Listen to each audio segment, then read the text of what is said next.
Meus amores, mais uma quinta-feira deliciosa para você aqui no Fala Galisteu. Hoje, então, se eu fosse você, para tudo, para tudo. Para, senta, escuta, não faz duas coisas ao mesmo tempo, porque não vai valer a pena. Eu quero saber de você, você fala o que pensa? Você fala sem pensar? Você fica sempre pensando no que você deveria ter falado? O que você deveria, de repente, conseguir aquilo que você queria tanto de outra maneira? Você se considera uma pessoa persuasiva? Você acha que a persuasão, por exemplo, é uma coisa ruim? É chato? Para responder essas e outras perguntas, a nossa convidada de hoje é professora de retórica dos cursos de extensão da ESPM, foi eleita pela revista GQ como uma das top 5 empreendedoras brasileiras. Ela é autora do best-seller Persuasão, como usar a retórica e a comunicação na sua vida pessoal e profissional. Meu amor, ela tem mais, ela é diretora de estratégia de negócios de uma das maiores agências de publicidade dos Estados Unidos. E é com ela agora. Fala, Maitê Carvalho. Eu tenho um babado pra te contar, amiga. Lembra daquele vestido que eu comprei? Você não vai acreditar o que meu marido falou ontem. Sério. Fala, Galisteu. Maitê querida, olha, eu te acompanho sempre no programa do Leandro Carnal, mas eu queria saber como foi a sua trajetória. Por exemplo, saber se comunicar é uma arte que pode ser treinada? Sim, é uma arte que pode ser treinada, ou seja, se alguém está nos ouvindo e é tímido e sente uma dificuldade muito grande em se comunicar, isso é uma técnica, ou seja, ela pode ser masterizada, ela pode ser aprendida. É uma honra estar aqui com você. Para mim, você é uma das melhores comunicadoras que o nosso país tem, então... Não acredito, peraí, aumenta agora, gente, ela tá me elogiando! Mas é verdade, eu acho que você tem um timing excelente, você consegue entrevistar sem ficar, assim, competindo com o entrevistado. Eu te acompanho há muito tempo, eu acho que é um dom mesmo, assim, só fala bem quem pensa bem, né? Então, antes de mais nada, mais do que ser uma boa comunicadora, uma pessoa muito inteligente, então é uma honra de verdade estar aqui. Isso que você me perguntou sobre como aprender essa técnica... Quando Aristóteles ele cria a retórica, lá no século V a.C., ele começa a sistematizar, a criar método, a criar técnica, que é o que eles chamam, que são passos, é um passo a passo que você pode reproduzir e assim desenvolver a sua capacidade de oratória e da retórica em si. Então, por exemplo, naquela época ele tinha os seus mentorados, né? O Alexandre o Grande era um deles. E ele ensinou desde a mais tenra idade para o Alexandre como seduzir, como cativar a sua audiência e o seu exército também. Não à toa ele foi um grande líder, né? O Steve Jobs na Apple, inovador, super disruptivo, mas ele conseguia seduzir e cativar não somente os investidores, como os colaboradores também a embarcarem nas loucuras dele. Então, curiosamente, ele segue seduzindo, né? Pois mesmo ele não estando mais aqui, o poder de persuasão era tão grande, a maçãzinha engoliu o mundo, né? Pois é do além, ela nos seduz do além.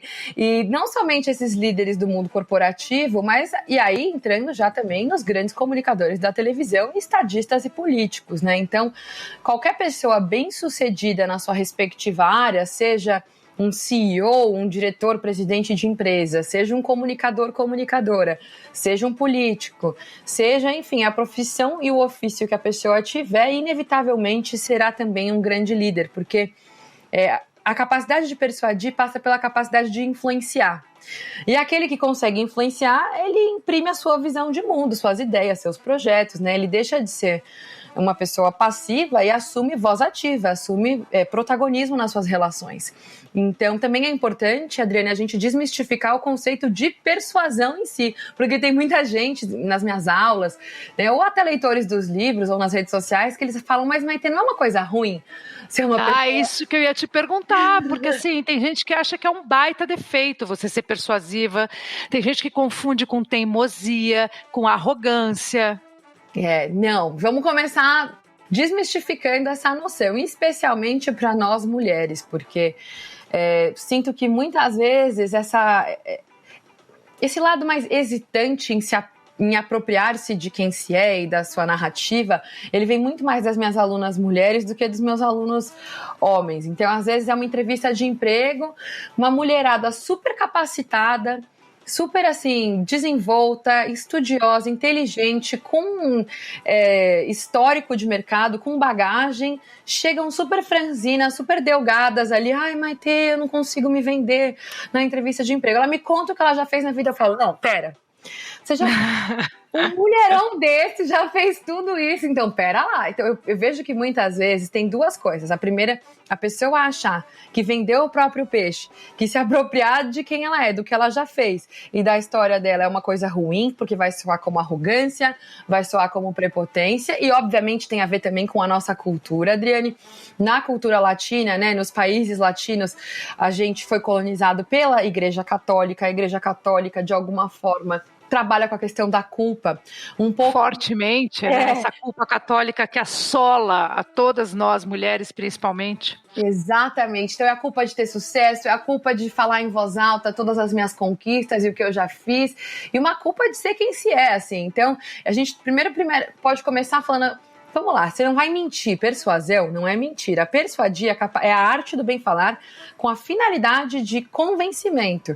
Se eu tô numa dinâmica de entrevista de emprego, se eu tô negociando um aumento de salário, se eu tô fazendo um teste de VT, eu sou uma atriz, seja lá qual for, uma banca do meu mestrado, qualquer dinâmica em que você tem que convencer alguém de algo, convencer que você é capaz de trazer veracidade na atuação daquele papel, convencer que o teu projeto acadêmico merece que você ganhe o título de mestre, convencer do que for. Se você não acredita no que você tá falando, se você não acredita em você, vai ser muito difícil você estruturar uma narrativa que consiga persuadir o outro. Então, primeiro você precisa trabalhar a sua autopersuasão, vamos assim dizer, e para isso é importante você se apropriar, né, das suas qualidades, entender quais são as suas fraquezas, mas de uma certa forma assumir o controle da sua narrativa e num segundo momento entender que todas as pessoas que são bem-sucedidas, elas acreditam em si e elas conseguem convencer os outros a acreditarem nelas e nos seus projetos. E aí é muito tênue a linha de você ser... Claro que existem aquelas pessoas que são psicopatas, né, que vão lá, né, e vendem um projeto lindo de PowerPoint que no fim das contas a empresa não existe, a tecnologia não tá lá, só que a pessoa tem uma oratória tão eloquente, ela consegue cativar e ela acredita na própria mentira que aí ela convence o outro. Mas aí a gente tá falando de uma patologia, né, de uma mitomania. Essas pessoas existem, elas estão aí.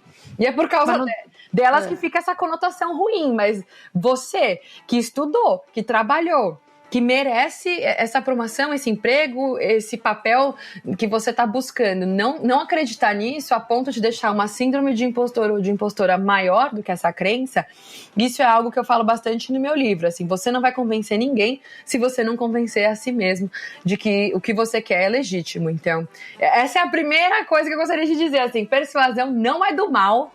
É claro que o uso disso é você quem vai determinar, com ética, com responsabilidade, mas é uma ferramenta poderosa que você pode aplicar para ter influência na sua empresa, nas suas relações, para se comunicar sem ruídos com seu namorado, esposo, filhos, amigos, né? Comunicação não violenta tá aí para isso. Então, eu gosto de desmistificar, porque eu mesma, durante muito tempo, Adriane, eu sofri com isso. Eu sempre fui considerada uma pessoa persuasiva e eu ficava assim, ai meu Deus, mas ninguém pode saber, sabe? Eu também, até assim, verborrágica às vezes. Adriane, você fala muito, mas eu penso muito e aí eu quero falar as coisas que estão passando pela minha cabeça para não perder o fio da meada. Eu acabo também partindo um pouco pro vamos com tudo, vamos ver o que vai acontecer lá na frente. Foi assim sempre comigo, desde o trabalho na escola, de subir, de fazer prova oral, sabe essas coisas? Sei muito subir bem no palco e ninguém queria fazer, eu queria fazer essa parte, deixa que eu faço, então daqui que eu apresento o trabalho. Isso começa muito cedo, eu vejo pelo meu filho que tem 10 anos, o Vitório é um menino que gosta de se comunicar também. Apesar dele estar numa idade agora um pouquinho mais difícil, né? Porque até os 10 ele tinha uma personalidade. Com 10, não é que muda a personalidade, mas a gente vai criando alguns medos, algumas vergonhas que quando a gente é um pouquinho mais novo a gente não tem. Então é uma pena, porque eu sei que ele é um cara que se comunica muito bem, sabe? Eu não quero que ele perca isso, porque eu acho que isso é uma coisa de cada um mesmo. Tem gente que tem essa facilidade e tem gente que não tem essa facilidade e precisa treinar, certo? Mas, por exemplo, você disse que você já reconhece que de alguma forma ele já demonstra um certo entusiasmo, uma inclinação a ter uma, né, a se comunicar e tal. eu acredito que nesses casos, e aí falando até da minha trajetória um pouco pessoal, saindo da teoria, entrando mais na praxis, se você tem o reforço, né, da tua casa, do seu, enfim, da sua escola, e de alguma forma você percebe que você se torna um agente de transformação. Então eu também era dessas, eu pedia para ser oradora de turma, eu ia lá reivindicar em nome dos alunos quando alguma decisão não era popular, eu escrevia, depois eu ia lá e pleiteava. De alguma forma, meus professores, meus pais, eles sempre incentivaram isso, porque a nossa fala, ela vem do outro. A gente aprende a falar com o nosso pai, com a nossa mãe, a gente desenvolve a nossa visão de mundo com o passar do tempo, né? Quando a gente sai de uma fase de anomia, de heteronomia e conquista a nossa autonomia com o outro. Então, antes de mais nada, é uma relação muito dialética de você... esse incentivo, ele vem e você devolve, porque a comunicação, ela é uma dança, né? Olha que coisa linda que a gente está fazendo aqui. Você fala e eu respondo, e aí surge uma ideia, aí vem um insight e te lembra de alguma coisa. Então, isso é um processo que ele é muito mais de troca do que qualquer outra coisa. Então, muitas vezes, as pessoas que chegam nas minhas aulas ou que vêm compartilhar em mentoria que elas desejam se comunicar melhor, elas não tiveram esse tipo de reforço, ou elas não foram tão incentivadas numa primeira infância, numa segunda infância, numa terceira infância. E nunca é tarde para você, de alguma forma, reconhecer os seus padrões de fala, porque a fala, ela revela muitas dinâmicas invisíveis. Então, não à toa a terapia, ela é tão poderosa e tão potente, porque é o ato de você tá confessando, está narrando a sua própria história para alguém ali, para o terapeuta, né, para o analista, seja lá qual for a vertente que a pessoa fizer. Mas assim, você está de fato narrando a sua própria história. Olha que poderoso isso. E aí, muitas vezes, você consegue identificar padrões, esquemas, crenças que te limitam, só na forma como você fala com os outros. E aí, você observa isso também na forma como os outros falam com você. Então, claro, a fala revela muita coisa. Eu costumo falar, não tenho a sua habilidade, não tenho o seu entendimento do assunto, mas eu costumo falar para amigas, para as pessoas que estão começando, que querem aprender a se comunicar, que querem trabalhar na minha área, né? Porque olhando assim, parece uma profissão muito simples, né? Ser um comunicador, ser um apresentador, de alguma forma trabalhar em rádio, ser um radialista. Hoje em dia, com todas as redes sociais aí, muita gente acabou se descobrindo, né? E acabou encontrando um jeito de se comunicar que antes não fazia, até através do próprio TikTok, através de uma brincadeira que foi crescendo e virou verdade. Mas eu falo para as pessoas, não sei se eu estou certo ou não, agora me corrija, por favor, Maitê, falo, olha, quanto mais perto da sua verdade, quanto mais perto daquilo que você realmente acredita você for, quando você for dar uma entrevista, quando você for conversar sobre um determinado assunto, tente encontrar o seu caminho, não ir no caminho da pessoa que sabe mais que você, porque sempre vai ter alguém que sabe mais que você na roda, sempre vai ter alguém que você deve ouvir mais.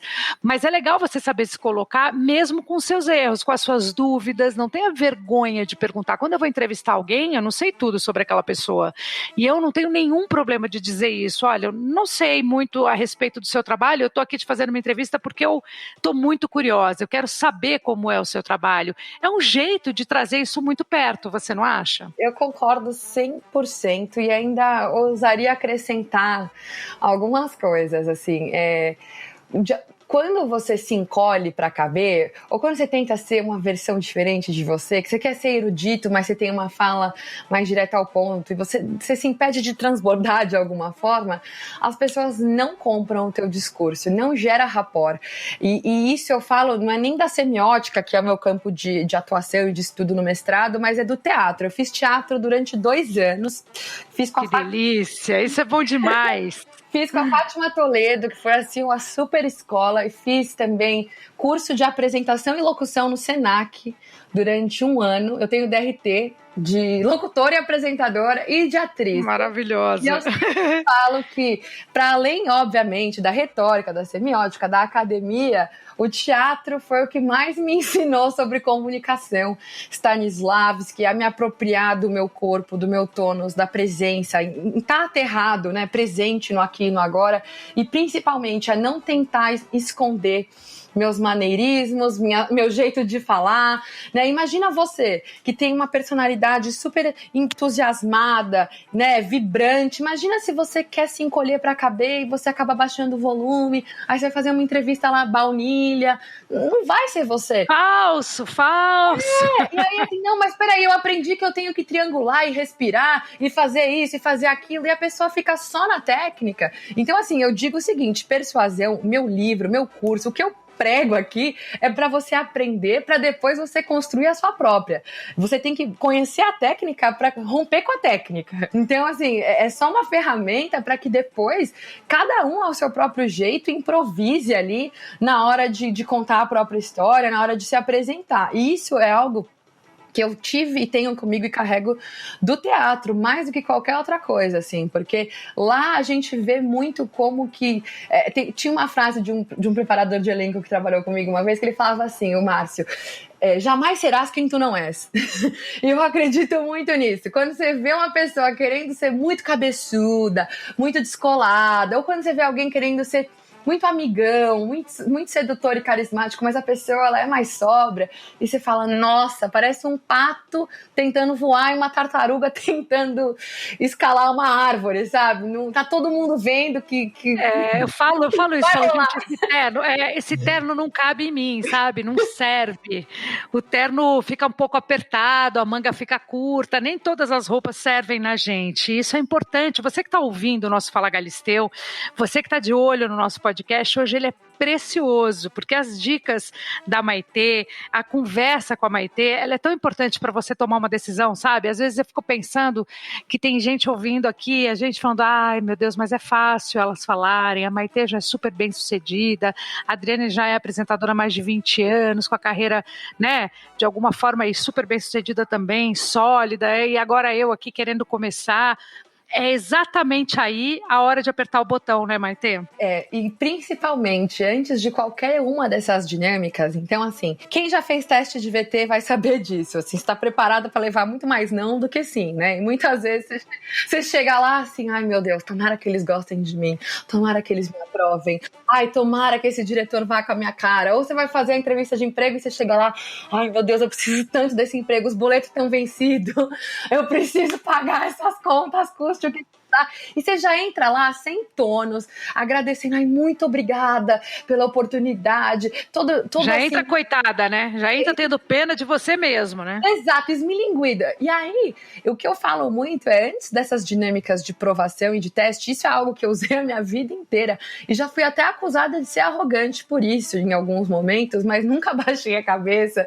E eu arrisco dizer que isso é o que, de alguma forma, me proporcionou, enfim, conquistar a carreira internacional que eu tô trilhando agora. Teve vídeo que eu já vivi, no próprio O Aprendiz, que uma edição eu venci, a outra eu fui eliminada, mas depois eu fiz o Shark Tank também, consegui o investimento. Em nenhuma dessas dinâmicas eu ficava pensando assim, ai, tomara que eles gostem de mim, ai, tomara que essa pessoa vá com a minha cara e me aprove. Eu pensava, tomara que eu goste tanto desse roteiro, ou que eu goste tanto desse contratante, ou que eu goste tanto dessa empresa, que a visão, que a missão, que os valores sejam tão alinhados com os meus, que eu queira trabalhar nesse projeto, que eu queira. Eu sinta prazer, né? Que eu ofereça a oportunidade dessa galera estar junto comigo nisso. Então, eu subvertia na minha cabeça essa narrativa de estar buscando pela aprovação e pela bênção e pela autorização para pensar, peraí, eu sei o que eu ponho na mesa, eu acredito no que eu faço, eu sei que o que eu faço tem valor, deixa eu ver se eles compartilham da mesma visão que a minha, porque também se não for, eu não me demoro, e isso é em todas as relações pessoais, profissionais, entendeu? Senão você vai cometendo lentos suicídios espirituais, entendeu? Você vai se abafando aqui e ali até um dia que você já não é mais você. Aí é que mora uma relação, não é a nossa conversa, mas a gente tem falado e vivido essa experiência, principalmente como mulher, é uma relação doentia, né? Uma relação abusiva, ela começa quando a gente se engole, quando a gente se apequena, quando a gente começa a tolerar por medo de encarar outras coisas, até de se encarar, né? E a comunicação, ela é um indício muito forte para você identificar dinâmicas abusivas na sua vida. Porque uma comunicação que intimida, uma comunicação que ela é falaciosa, que ela te coloca falsos dilemas, né? Ou eu, ou o teu trabalho, ou eu, ou tuas amigas, que te exclui, que não considera um espectro de possibilidades, que de alguma forma, ao invés de discutir o objeto em questão, quando você traz numa argumentação algo que você não gostou com o teu parceiro, ele leva para atacar o seu caráter, né? Vira uma falácia de ataque pessoal. Todas essas pequenas microviolências, elas são indicadores de uma dinâmica abusiva. Então, eu inclusive diria que aprender a reconhecer falácias, provocação, intimidação, sedução, tentação, todos esses mecanismos faz com que você se proteja, faz com que você, de alguma forma, esteja vigilante com relação a esses abusos. E esses abusos, gente, muitas vezes eles vêm de gente que a gente ama e que amam a gente. Só que a gente que tá machucada e eles só sabem fazer desse jeito. Então a pessoa teve uma mãe passiva-agressiva a vida inteira e ela não sabe se comunicar de outra forma. Então aí o parceiro vem lá e vem querer fazer o quê? Reproduzir essa mesma dinâmica com você. Então, né, é nessas horas que o autoconhecimento, que você estabelecer limites e contornos, que você entender qual que é a dinâmica que tá acontecendo aí. Peraí, por que meu parceiro só me intimida? Por que meu chefe só fica me provocando? Né? E eu falo de você se apropriar disso, porque eu mesma já saí de cada enrascada na minha trajetória profissional. Eu comecei, você perguntou da minha trajetória, eu acabei não respondendo, mas assim, com 18 anos eu fiz o Aprendiz com o Roberto Justus. E aí, foi a sua primeira empreitada? Foi a minha primeira, meu debut, vamos assim dizer. Eu tinha 18 anos, eu morava em Guarulhos, São Paulo, que era assim, eu tinha que pegar 2 ônibus, uma lotação, um jegue para chegar em São Paulo, sabe? Era um negócio... Sei bem. Sofrido, era do corre, assim, e assim... Imagina, né? Aqui é Guarulhos, eu sempre falo, eu sou maloqueira, você pode me tirar de lá, mas você não vai tirar Guarulhos de mim. Então eu sempre fui correria, assim, e sempre fui muita gente. Eu falava, eu sou lapiana também, nunca vou esquecer, nada. Exatamente. Aqui, ó, Z-O-Z-L-Z-N, você não vem, não. Então eu vi assim, eu consegui, enfim, fui estudar na faculdade com bolsa, fui sempre muito... obstinada com as minhas coisas. E aí eu vi lá, quer ganhar R$1 milhão e 10 mil por mês? Eu tinha 18 anos, nunca tinha andado de avião, assim, Adriane. Tipo assim, eu era muito... simples, assim, na minha vivência, né? Tinha, obviamente, eu era estudiosa, eu fazia minhas coisas, mas eu não tinha oportunidade, eu não tinha ido, né? Eu lembro na faculdade, o pessoal falava, o metrô de Paris fede, eu pensava, sei lá, o Armênia fede, aqui, a Sé também, o metrô de Paris, eu não sei, nunca fui. Só que eu nunca me achava menos, sabe? Eu pensava assim, tudo bem, eu não fui pra Paris, mas não tem problema, eu conheço outras coisas da vida. Mas você se contentava com o que você tinha ou você buscava? Eu buscava mais, porque eu achava, de algum jeito muito maluco, que eu poderia... Eu achava que Guarulhos era um pouco pequeno, assim, pra mim. Eu pensava... Putz, eu tenho tantos sonhos, tantas ideias. Eu lembro quando eu falei, assim, que eu queria estudar publicidade, parte da minha família achava assim, mas por que você vai fazer banner, flyer, sabe? A gente nem entendia que tinha agência de publicidade, né? Que tinha todo esse ecossistema por trás. O que chegava até a gente era o banner, era a gráfica, era o panfleto que alguém entregava. Então, aquilo tudo era muito distante de mim, mas eu achava, ao mesmo tempo que era distante, eu acreditava muito na minha capacidade de co-criar minha realidade, assim. Então, eu fui lá, me inscrevi, fiz a dinâmica, eram 100 mil inscritos. Aí, a primeira edição, eu venci, trabalhei com o Roberto 7 anos, depois saí, fui empreender. Baita de uma experiência, posso dizer, como, né, conhecedora de carteirinha. Sim, é verdade.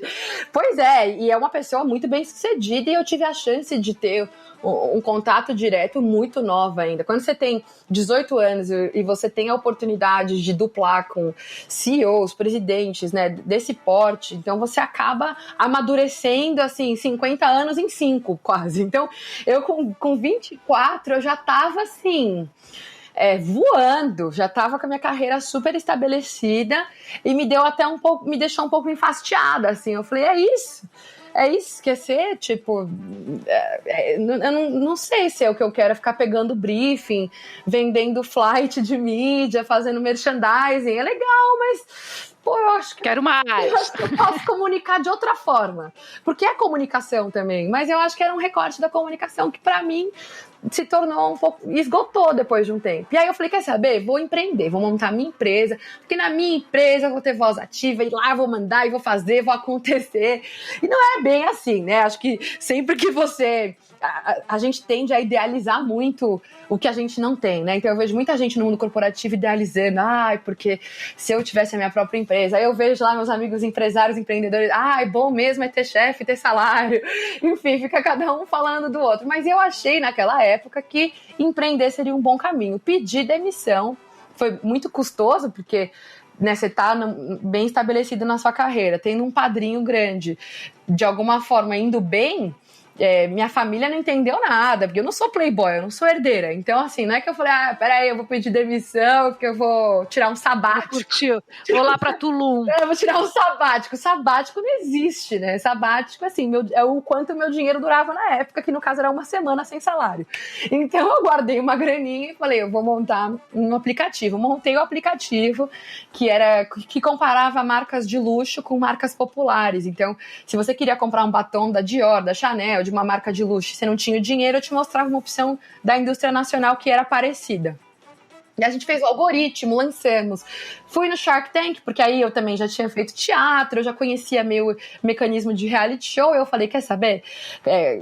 Qualquer publicidade vai ser boa publicidade para esse aplicativo que tinha 5 mil downloads. Eu queria que ele tivesse mais alcance. Então eu fui, fiz o pitch, consegui o investimento, levei 5 nãos, depois transformei um dos nãos em sim, trouxe a Camila como investidora, a gente cresceu a empresa por 3 anos, aí recebi outros aportes de fundo de investimento, então eu saí da minha zona de conforto de publicitária para virar CEO de uma startup, assim, foi completamente maluco, porque eu tava com 25 anos, e por muitas vezes eu me sentia uma baita de uma impostora, eu acordava de manhã e pensava, gente, algum dia isso daqui vai dar muito errado, e conforme o tempo foi passando, eu fui percebendo que o capital de especulação, de investimento de risco, ele é uma grande aposta, né? E aí, quando a gente chegou no 3º ano da empresa, eu tive um problema de saúde muito sério.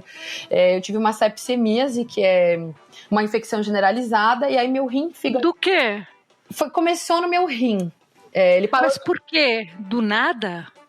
A gente, até hoje, o caso é inconclusivo, tá? Mas o que... Eu não acredito. Não tem uma... Gente, coisa louca. Você sempre teve uma vida regrada, assim, de alimentação, esporte? Meditação, sou super espiritualista, assim, eu sempre segui tudo certinho, mas naquela época, em especial, minha vida tava bem bagunçada, tava dormindo 5 horas por noite, não tava legal. O que aconteceu? Meu rim um dia parou de funcionar.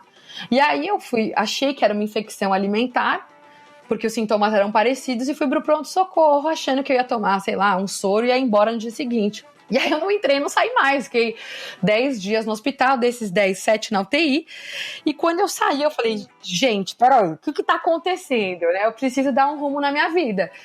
E durante muito tempo, o que eu ouvia, tá? Ouvia do próprio Roberto Justus, ouvia dos meus investidores, ouvia de todo mundo que trabalhava comigo. Maitê, você fala muito bem. Você é muito vendedora, você se comunica muito bem, você devia investigar mais isso. Só que na minha cabeça eu tinha que provar que eu era uma boa CEO, sabe assim? Eu tinha que provar que eu era a ferradona dos negócios, que a minha empresa vai crescer e eu vou conseguir. Depois desse baque, eu comecei a repensar muita coisa. Eu falei, quer saber, o que eu gosto de fazer é estudar, dar aula, fazer palestra, escrever, que eu sou nerd, e produzir conteúdo. É o que eu vou fazer da minha vida. E foi uma viradinha de chave. Assim, e aí foi a 3ª vez que eu mudei de área na minha vida, porque eu saí da publicidade, depois eu fui para negócios e empreendedorismo, e aí eu virei autora / escritora, e fui para esse lado mais intelectual, mais acadêmico. A princípio, foi um pouco difícil, porque eu me sentia de novo, pensando assim, meu Deus, eu vou tentar uma coisa nova de novo, depois de tudo isso.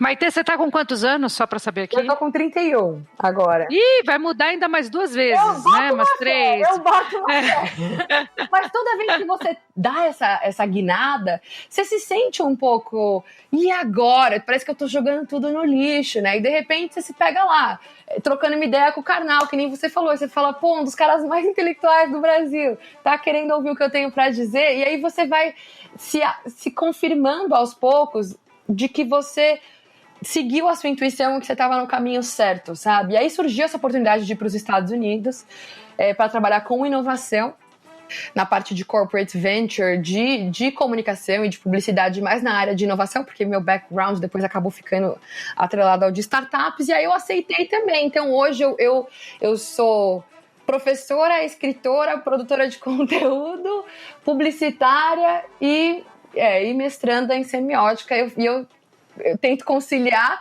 essas múltiplas versões de mim, porque eu acho que nenhuma delas me significa e me reduz. Tem uma entrevista da Maya Angelou para Oprah, né? E eu amo muito as duas, acho que a Oprah é fantástica e acho que a Maya Angelou também. E a Maya Angelou fala para ela assim, né? Porque a Oprah vai apresentá-la no programa e fala assim, eu te chamo do quê? Eu tô um pouco confusa. Ela fala, ai, chama do que você quiser, me chama de poeta, me chama de pessoa, me chama de artista, me chama de intelectual, me chama de professora, me chama do que você quiser, eu realmente não ligo.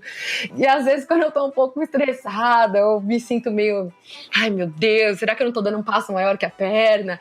Eu ouço essa entrevista e eu falo, é isso daí, eu vou ser o que eu tiver que eu ser, e se amanhã eu quiser dar uma pivotada na carreira de novo, vai dar tudo certo. E no final volta sempre para a comunicação. No final, tudo que você falou aí, tudo, desde o começo da sua empreitada, dependia única e exclusivamente do seu temperamento, da sua personalidade, do seu jeito de saber falar. Então, no final das contas, você nunca vai conseguir fugir disso. Você pode fazer 1000 faculdades, trocar 50 vezes de função, mas sempre a comunicação vai estar enfiada em você e você vai colocar a comunicação onde quer que você esteja. A gente vai sempre te acompanhar falando, mas isso não vai ter jeito. Ai, amém. Eu recebo essa bênção. É isso aí. Agora vem cá, vamos tentar ser mais prática para quem está ouvindo a gente e está tentando ser uma pessoa com uma retórica melhor e um pouco mais persuasiva. Mas, por exemplo, na vida pessoal e na vida profissional também. Tem, assim, um caminho prático, tipo 3 dicas infalíveis para começar? 3 dicas infalíveis que, assim, a primeira delas é você sempre, antes de escrever um e-mail importante, ir numa entrevista de emprego importante, fazer um post nas suas redes sociais, seja lá o que for que você vai se expressar, é você fazer um checklist mental, que eu chamo de EPL. Tá? O checklist EPL tem até no meu Instagram, eu postei lá, para quem quiser, detalhado, mas ele é o ethos, o pathos e o logos, que nada mais é do que credibilidade, emoção e razão. Todo discurso que persuade, que influencia, que comove a audiência, que atravessa os corações, ele passa por esse pilar, que é a credibilidade do orador. Então isso tem muito a ver com a sua reputação, mas se for uma entrevista de emprego, você pode contar isso de uma forma a valorizar todas as suas conquistas e feitos. Então, ethos é o caráter de quem fala. É o que vai me fazer decidir acreditar ou não na Adriane, na Maitê, na pessoa com quem eu estiver conversando. Como que você pode trabalhar o seu ethos? Seja numa dinâmica de entrevista de emprego, ou nesse post que você vai fazer, ou num discurso. Você pode introduzir na sua fala. Quando, 5 anos atrás, eu ganhei o prêmio tal, eu acreditei que esse tivesse sido um dos momentos mais importantes da minha carreira, mas definitivamente a vida me mostrou que não era. Sei lá, eu dei um truque aqui, dei um exemplo de você contar de uma forma sem soar arrogante um prêmio que você já ganhou. E isso pode ser algo que você traz para uma conversa despretensiosamente e valoriza o seu ethos, tá? Você não precisa ficar falando assim, eu ganhei o prêmio tal, e fazendo um piquete disso, né? E batendo no peito, falando isso de uma forma arrogante. Mas você pode introduzir isso no seu discurso.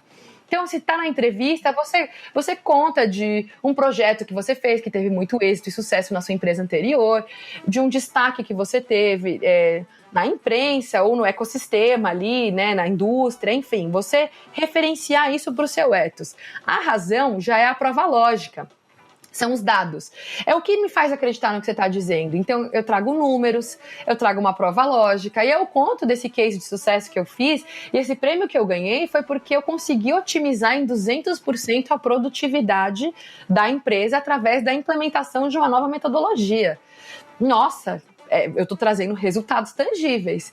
E eu só fiz tudo isso porque eu sou uma pessoa completamente apaixonada e entusiasta da democratização, do acesso ao conhecimento. E aí eu levo para a emoção, que é o meu pathos, que é eu trazer para o meu interlocutor, para essa pessoa que está me entrevistando, para essa audiência que está ouvindo meu discurso, seja lá qual for a dinâmica, ou o leitor do meu post nas redes sociais, o porquê que eu faço o que eu faço. Você tem que entender qual que é a tua motivação por trás dessa execução tática e por trás dessa razão. Então, essa tríade, razão, emoção, credibilidade, ela é vencedora em qualquer coisa. Alô, meninas, meninos, vocês estão ouvindo a gente?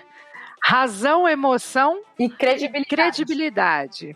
A segunda dica que eu daria, porque a primeira ela já é bem recheada, ela já poderia ser 3, mas a segunda é o espelhamento, Adriane, ele é muito importante para a gente entender a real intenção do nosso interlocutor. Por muitas vezes, as pessoas elas dão respostas pro forma pra gente. Elas dão uma resposta, por exemplo, convencional. Ai, obrigada, agora eu não tô interessada nisso que você quer me vender, porque eu tenho que ver com o meu marido antes de decidir. Eu vou ver com o meu marido e eu te aviso, viu? Ou então falar assim, eu adorei essa apresentação que você fez, eu tenho que ver com o meu chefe. Quando a pessoa, ela te elogia, ela demonstra um interesse, mas ela não parte da tomada de decisão de te contratar, de contratar o seu serviço, de te conectar com esse possível fornecedor, enfim, de deliberar algo que você perceba que de fato você convenceu aquela pessoa.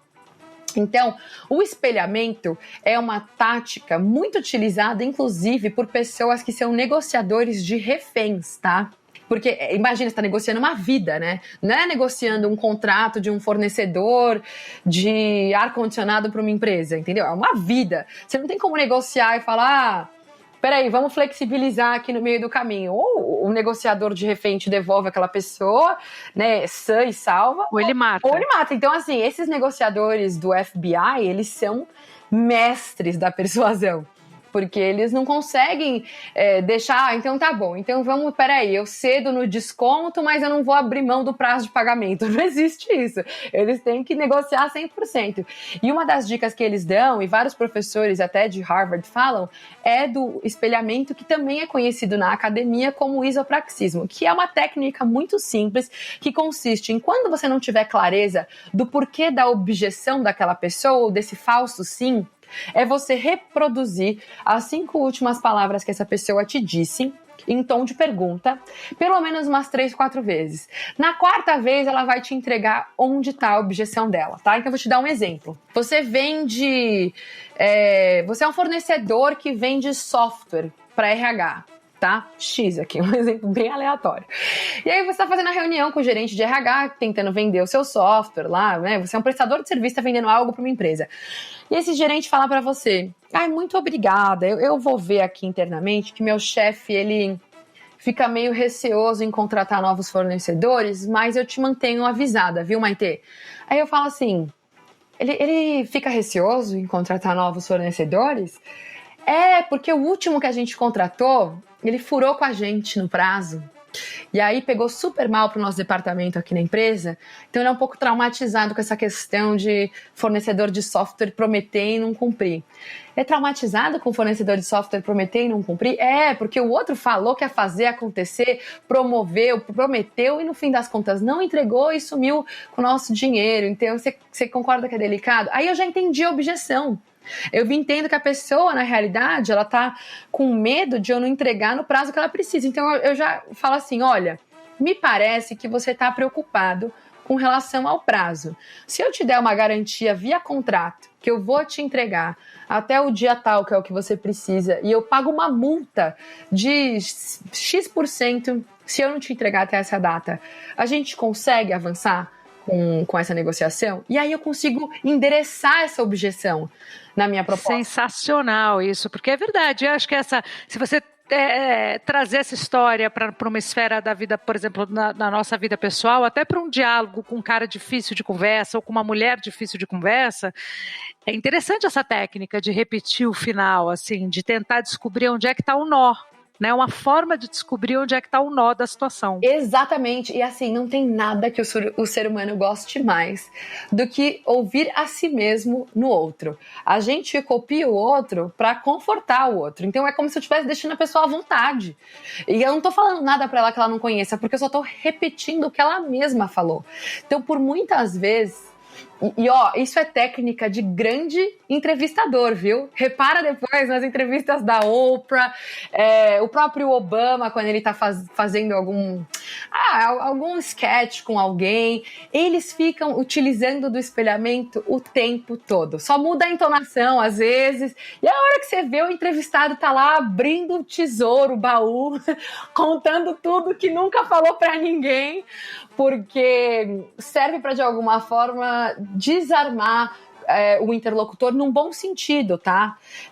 Porque, de alguma forma, é como se fosse uma cebola, você vai tirando as cascas ali. Claro. E aí você fala, entendi, é isso daqui. Meu marido tá fazendo isso comigo porque, na realidade, ele tá projetando uma briga que ele teve com a mãe dele quando ele tinha 15 anos de idade. Sabe?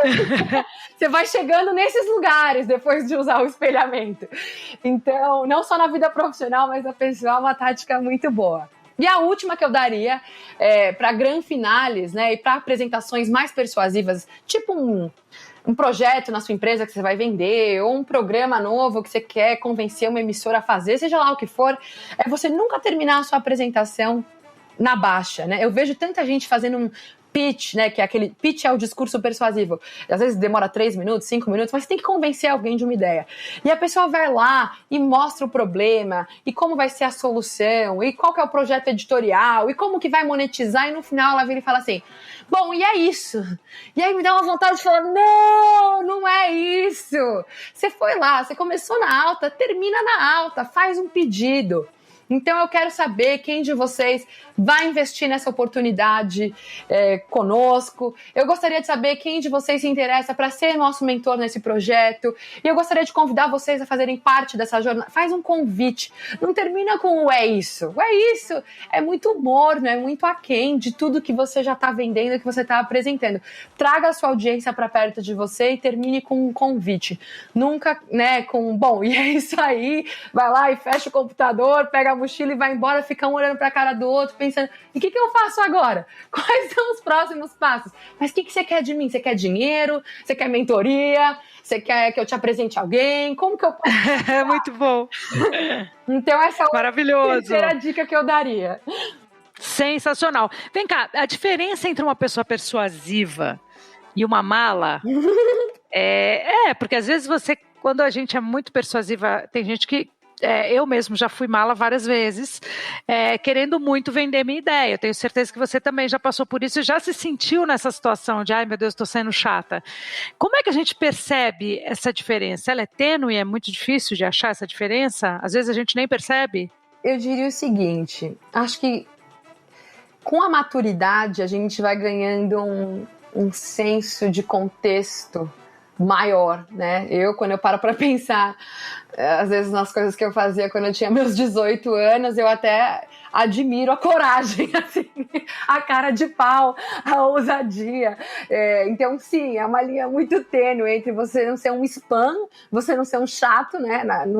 E você ser alguma coisa que soma. Eu sempre penso o seguinte, o não a gente já tem. Então, Adoro. Você morrer sem tentar é um pecado com você mesmo, com as suas ideias e com a sua existência na Terra. Então, eu acho que assim, o não você já tem, você pode tentar. Entendeu qual é a objeção? Porque às vezes esse não vem, mas esse não vem com um porém, né? Quantas vezes você já não deve ter passado por isso também, Adriana? A pessoa fala assim, olha, desse jeito não dá, mas desse jeito aqui rola. E aí você fala, opa, já entendi, então tá bom. Tem um tal de um caminho do meio aí, um caminho alternativo. Às vezes eu tenho dificuldade. Além de tudo, eu tenho o meu signo que trabalha contra mim ou a favor. Eu sou ariana. Que signo você é? Eu Óbvio, né? É o Satanás bombando. Eu sou muito ariana, arianja ou Satanás, depende do dia. Depende dos seus, eu falo, depende dos olhos de quem vê, tá? Não é bem assim. Eu acho que a gente tem, todo mundo sempre falou, Adriane, poxa, você é teimosa, minha mãe, minha família, né? De uma maneira geral. Desde pequena, eu falo não.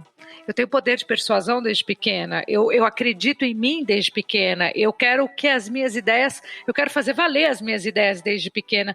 Às vezes, isso não é uma questão de teimosia, né? Às vezes é só uma questão de tentar encurtar caminho, porque eu acho que uma pessoa persuasiva, ela encurta caminhos, você não acha? Eu acredito que sim, e é por isso que a responsabilidade ela é muito grande.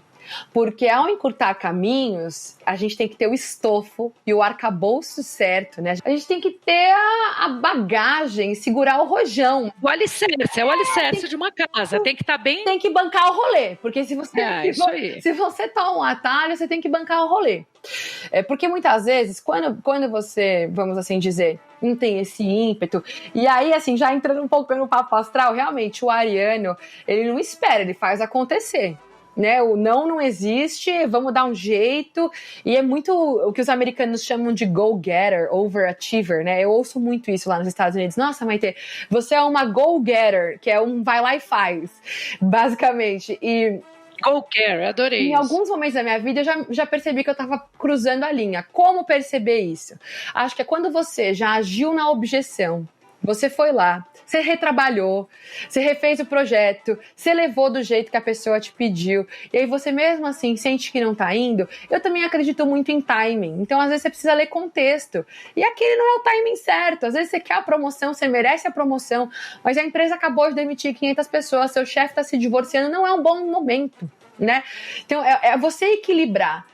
Você fazer a sua sorte acontecer, ir atrás, assumir as rédeas do protagonismo da sua vida, controlando a sua narrativa e como você vai abordar quem e como, mas entendendo as suas limitações de tempo. Às vezes não é o tempo certo para você. E tudo bem, eu já passei por situações e dinâmicas que eu quis muito uma determinada coisa e ela não rolou. E aí, não é que eu deixei pra lá, mas eu falei, quer saber? Agora não vai rolar esse atalho. Agora eu vou ter que ir pelo caminho das pedras e abaixar a cabeça e de repente entender que eu não tô preparada pra bancar esse rolê ainda.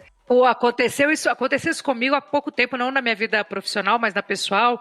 Faz 4 anos que eu tô atrás de um objetivo e esse negócio não tá acontecendo muito, assim. Na vida profissional as coisas estão andando, e na pessoal eu tenho lá minhas vontades, meus objetivos, só que sou casada, então o objetivo não é mais de um só, né? Claro. Quando você passa a ter um relacionamento, você tem que tentar fazer com que o outro tenha o mesmo objetivo que você. Tem que persuadir o parceiro.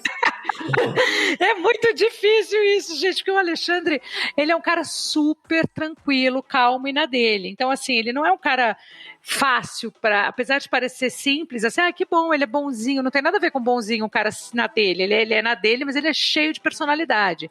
Então, assim, a gente às vezes se bica, mas você falou que quando você quando sai de casa, você já pensa assim, bom, beleza, o não eu já tenho, eu vou buscar o sim.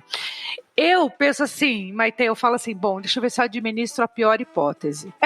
Eu sempre penso na pior hipótese. Eu falo, qual é a pior hipótese? Eu penso na coisa mais trágica que pode acontecer com aquela minha atitude, sabe? Aí quando eu acho que eu administro a pior hipótese, eu vou. Quando eu acho que eu tenho dúvida da pior hipótese, eu recuo. Sim.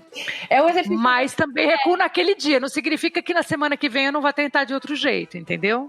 Você sabe que quando pessoas que têm bastante ímpeto e força de vontade, tem um mantra que eu aprendi na terapia que eu levo pra vida. Não existe verdade no agora. Isso é algo que todo dia eu acordo e eu tenho que dizer pra mim, assim, Maite, não existe verdade no agora. Porque, e esse delta T que você falou, Adriane, de esperar, às vezes naquela semana eu me convenço, mas na outra eu vou. É um tempo que você precisa para decantar as ideias. Ou olhar aquele problema de outro ângulo e falar, já sei, essa pessoa aqui, eu não tô conseguindo emplacar esse projeto com ela, não é por causa disso, é por causa de tal coisa, e isso só o tempo me demonstra. Então, a linha tênue, voltando até a tua pergunta inicial, entre ser um chato, um mala, um spam, e ser uma pessoa que vai atrás dos seus sonhos e que luta para fazer acontecer, até quando eu estou me traindo nesse processo, até quando eu estou prestando um serviço para o meu interlocutor, ou eu virei de fato uma lombada para ele, eu já estou interrompendo o tempo privado dele, a vida pessoal dele, ele já me deu claros sinais de que isso não vai acontecer, né? E aí eu tô sendo um pouco delirante, eu não tô lendo contexto, eu não tô lendo o cenário, né? Antes do texto a gente tem que ler contexto, né?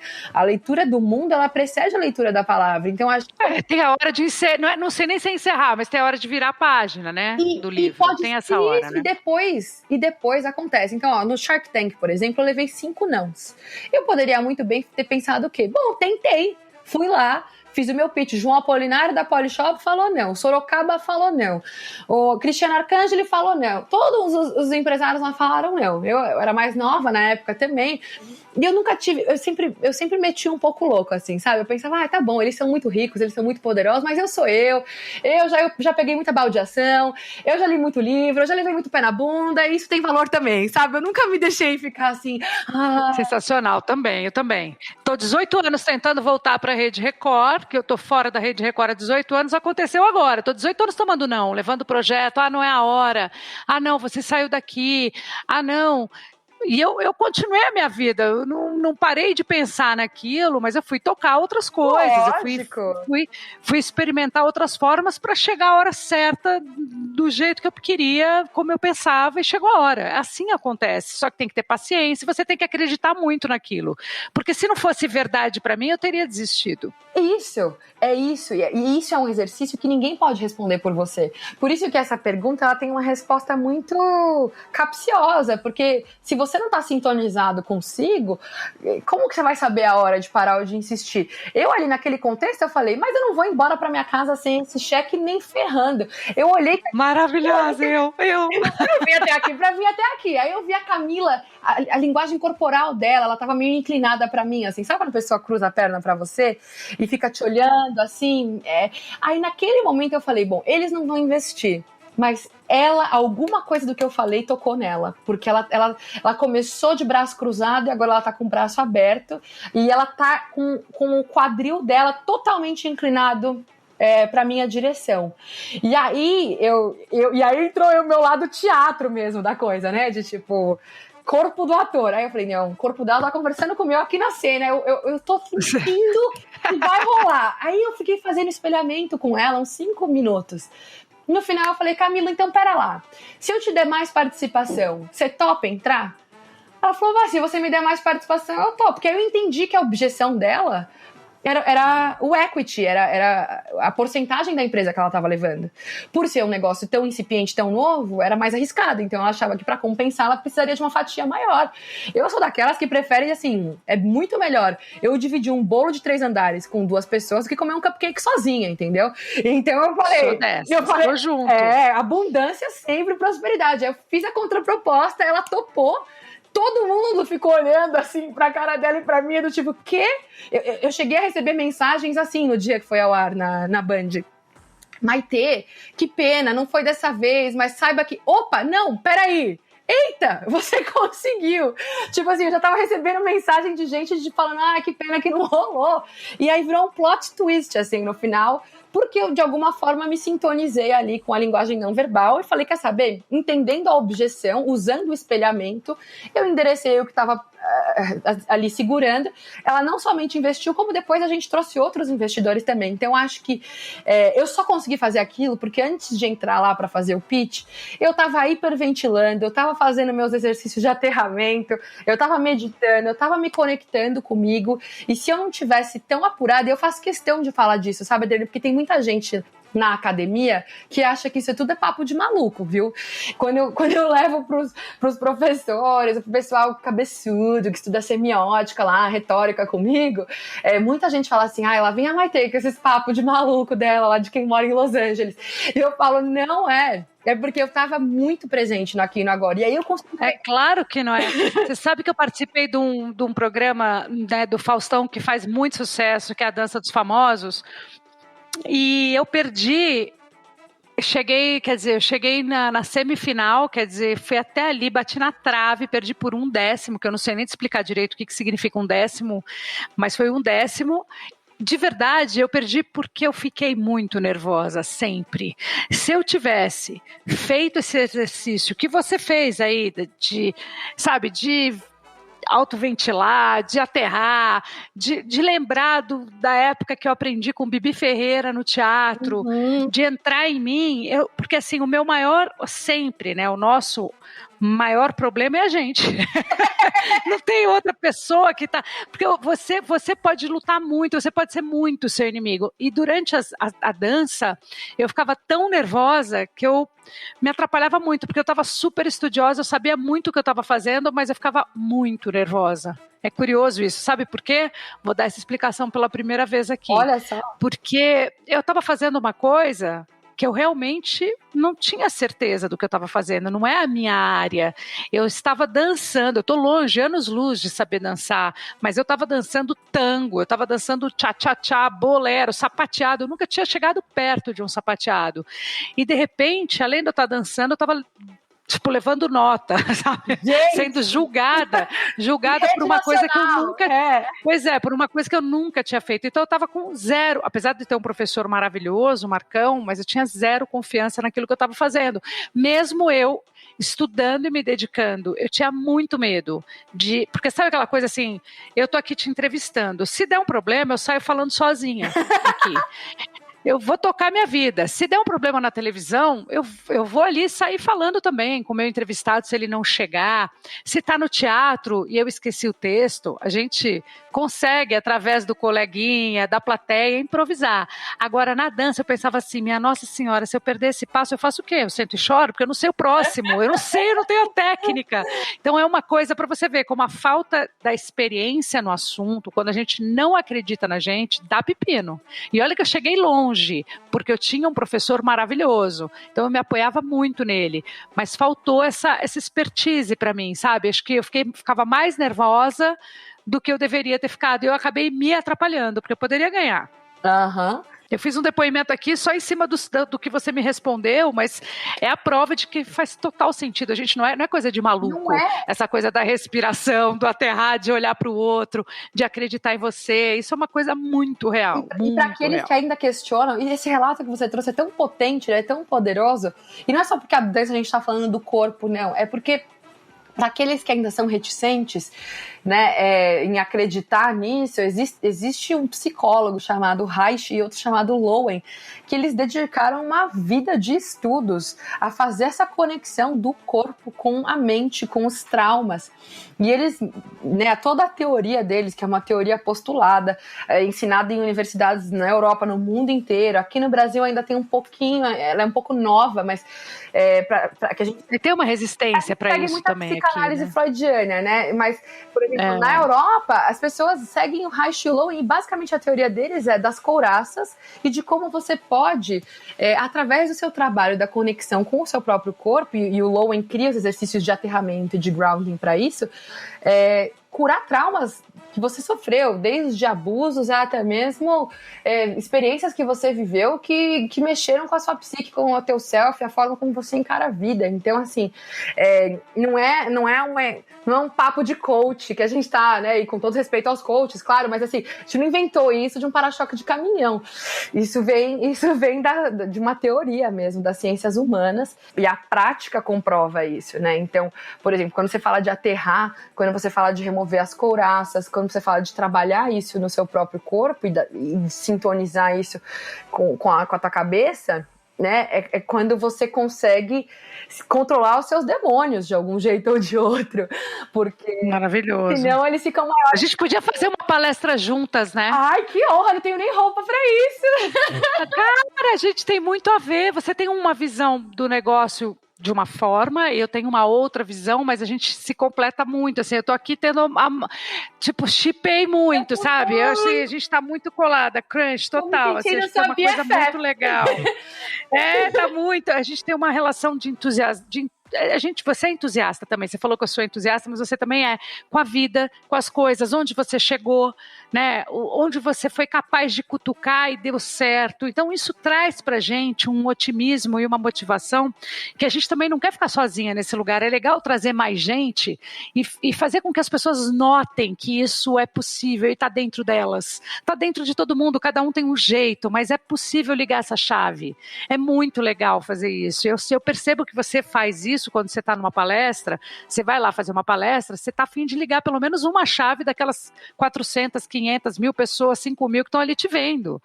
E é assim que eu penso também. Eu penso que quando você consegue mexer em uma pessoa, você já conseguiu um pouquinho daquilo que você sempre sonhou, sabe? Faz total sentido. Quem se comunica está atrás de conquistar, está atrás de trazer mais gente para o time. É meio isso, né? Sim, e de alguma forma... bom, primeiro assim, estou emocionadíssima aqui. De verdade, que legal. É muito legal receber isso de você, como eu te disse, eu admiro muito você.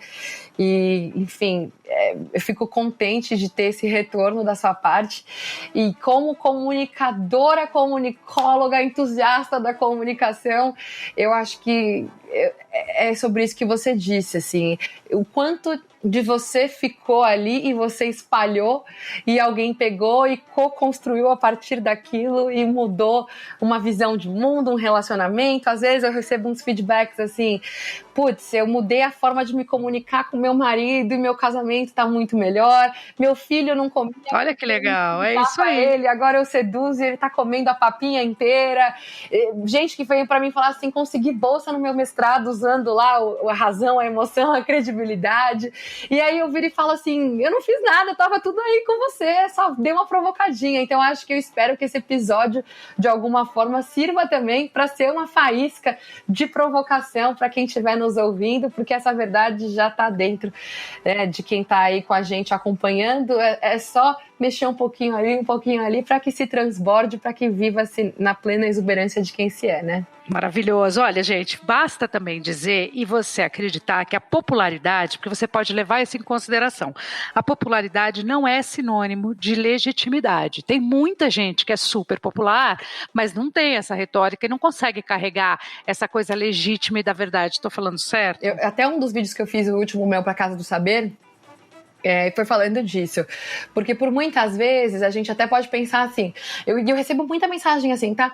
Maite, eu quero tanto começar a produzir conteúdo nas minhas redes sociais, eu sou advogado, mas eu gosto de jardinagem, e eu queria falar sobre plantas, mas eu tenho 2 seguidores. Será que eu posso? Será que eu tô autorizado a fazer isso? Porque... Será que a Lumena deixa? A Lumena deixa? Ou assim, aí eu fico pensando, mas você tá esperando o quê? Não, eu ter pelo menos uns 100 seguidores pra fazer isso. Eu falei, bom, mas enquanto você não começar, você não vai ter. Então, assim, você tá esperando que você tenha 5.000 seguidores, 3 milhões, 2 milhões, é o volume que te qualifica? O volume, ele amplia teu alcance, sem dúvida, ele te dá expoência, ele faz você ter uma penetração em capilaridade, né? Poxa, você sabe disso, tá na TV aberta, você sabe como que é o alcance e o impacto de uma mensagem quando ela é distribuída em massa. Agora, se fosse você falando num microfone para 3 pessoas num bar de stand-up, a mensagem ela teria menos peso, ela teria menos potência, ela deixaria de tocar uma alma humana, muda a relevância. Então eu acho que você ficar preso à quantidade de pessoas que estão te ouvindo ou interagindo com você, ou comprando... a quantidade de like, né? Não faz sentido nenhum, né? Imagina! Isso são coisas que, assim, regra da vida que eu levo comigo. Se a pessoa que tá falando comigo, ela pode ser bilionária em euro, eu não quero saber. Se ela tá 15 minutos falando comigo, meu tempo dela vale igual. Não se deixe intimidar, cabeça erguida, pé de igualdade, não é pra ser arrogante, mas é pra agir em pé de igualdade, né? E a segunda coisa não importa se tem 3 caras, 5, 6, 1 milhão, 5 milhões te ouvindo. É claro que a responsabilidade ela aumenta quanto mais você impacta, né, numa sociedade, no seu microcosmo. Agora, a legitimidade do seu discurso, da sua verdade, do seu conteúdo não muda de acordo com a sua popularidade. Então, Isso é algo também. E outra, às vezes pessoas tomam vantagem disso. Vão lá e falam, mas tá todo mundo falando. Ué, mas tá todo mundo falando, mas por isso ninguém vai questionar. É que nem quando você é criança e fala pra sua mãe, mas mãe, todo mundo vai. Ela fala, mas você não é todo mundo. Você não é todo mundo. É uma falácia de volume, né? Então eu tentar justificar algo com legitimidade só porque todo mundo quer ou todo mundo tá pedindo. Com base em quê também, né? Vamos ver essa amostra quantitativa aí, porque às vezes eu posso rodar pesquisa no meu próprio Instagram e falar 9 a cada 10 pessoas dizem que a Maitê é a melhor professora de retórica do Brasil. Aí eu tenho um asterisco lá, pesquisa rodada com 10 alunos da Maitê no último... Uau, hein? Super legítimo. Agora, perguntinha que eu escuto, assim, para encerrar, porque assim, eu juro que dá vontade de continuar aqui, fazer um pod de 3 horas aqui. Quando passar essa pandemia, delícia! Los Angeles, na minha casa, a gente vai tomar um rosé, então. E vamos... Opa! Vamos. Você tá por aqui na pandemia, né? Eu voltei pra cá, que meu pai ficou entubado, né? Ficou 40 dias internado. Eu passei um tempo aqui pra ficar com a minha família e eu volto agora em abril pra Los Angeles. Ai, eu queria tentar te encontrar antes de você voltar. Eu tô super testada, super. Inclusive, eu fiz PCR, acabei de fazer sorologia, tô tranquilíssima, posso encontrar com luva, com distanciamento, claro. Mas a gente podia marcar, então beleza, quero muito. E aí a gente bola, então. Antes de você ir embora, tá? Eu quero levar um livro pra você, com dedicatória também. Oba! Deixa eu falar uma coisa aqui pra encerrar. Tá. Cabeça de sardinha ou rabo de baleia? Que pergunta, hein? E aí? Eu vou dar uma... Eu fico pensando nisso também. Às vezes a gente assim, olha uma empresa gigante assim, né? E fala, será que se eu vou entrar nessa empresa gigante, eu vou conseguir me destacar? Acho que eu vou nessa pequenininha aqui, será? É uma coisa que fica na cabeça das pessoas, né? Quando eu mudei para os Estados Unidos, um ano e meio atrás, foi muito isso que aconteceu comigo. Eu deixei de ser a cabeça de sardinha e virei rabo de baleia. Porque quando você vai pra lá, você fala assim, ai, sei lá. E agora? Ninguém sabe quem é o Roberto Justus, o Karnal, ninguém. É tudo do zero. Todas as validações que você teve ao longo da sua carreira, todos os prêmios, é tudo assim, Rede Globo, o que é Globo? Ninguém sabe, entendeu? Então, assim, começa tudo de novo. É como se você se visse zerando o game, vamos assim dizer. Óbvio que seu capital intelectual, social, né? Isso ninguém tira de você, quem você é e tal. Mas, de uma certa forma, é um novo ser estar no mundo. E eu fiquei completamente, assim, perdida por um tempo, sabe? Assim, me sentindo até um pouco desamparada. Você não tem amigos, você não tem contato, você não entende da cultura, você não domina a língua, né? Mas eu tô lá, tô fazendo reunião com o presidente da Apple. A Apple é meu principal cliente, né? Imagina, vai lá no People's Choice Awards, janta com a Jennifer Aniston, com a Gwen Stefani, aí você fala, meu Deus, como é que eu vim parar aqui? Alguém vai chegar aqui e me expulsar. E aí, depois de um tempo, se sentindo o rabo da baleia, você começa a ver que acho que a vida ela é um pêndulo entre você ser a cabeça da sardinha e o rabo da baleia. Um dia, quando eu tinha 18 anos, eu fui o rabo da baleia saindo de Guarulhos para vir para São Paulo, sabe? E aí depois eu virei a cabeça da sardinha e fui virar o rabo da baleia em outro lugar. Então, e vai virar a cabeça da baleia também. Essa nossa busca é essa, né? Vamos lá. Eu tô lá pra isso. E eu penso assim, isso aí. Um lugar estreito, um dia ele vai ficar grande demais. E todo lugar que hoje talvez já seja grande demais ou pequeno demais, ele pode já ter sido estreito, né? Tem aquela peça Alma e Moral, fala bastante disso, que eu amo, sobre os lugares estreitos e os lugares que de alguma forma já estão pequenos. Eu acho que toda hora que você sentir que já não dá mais, aí tá na hora de você se testar a deixar de ser essa cabeça de sardinha e virar o rabo da baleia. E eu acho que você dosar essas situações de vulnerabilidade consigo, elas são assim, pra mim é onde a mágica acontece. Nada de fantástico ou transformador aconteceu na minha vida se não fosse nesses momentos em que eu arrisquei mudar a profissão, mudar o país, mudar a carreira e me jogar, sabe? Então, acho que não tem uma resposta fixa. Em alguns momentos você vai ter que ser o rabo da baleia, no outro você vai ser a cabeça da sardinha, e se tudo der certo, a gente vai ser a cabeça da baleia. Maravilhosa! Olha, Maitê, eu não esperava nada menos do que isso de você. Você foi incrível. Eu quero deixar claro que sou sua fã. Vamos seguir. Não precisa nem pegar o telefone que eu vou te mandar direct já no seu Instagram. A gente se liga aqui. Olha, você que ouviu, curtiu, @da Maitê, @Maitê com Y, né? Carvalhos, certo? Isso, Carvalho, o S no final, porque já tinha uma Maitê Carvalho. Vou te confessar uma coisa agora que a gente já acabou a entrevista. Eu sempre te acompanhei na TV desde que eu era, assim, adolescente, e eu falava assim, eu me sentia sua amiga, sabia? E aí hoje... Ai, olha ali, ó. verdade, eu falava assim, nossa, a gente tem tudo a ver. Tá vendo que a gente tem tudo a ver, as Eu arianas? acredito em sincronicidade, então nada é por acaso, e foi muito bom fazer esse papo contigo hoje, me sentir ainda mais sua amiga e próxima a você, e obrigada por essa oportunidade, por esse espaço de troca, foi muito gostoso. Olha, só te desejo o melhor da vida, um grande beijo, falo com você logo mais. Fala, Galisteu!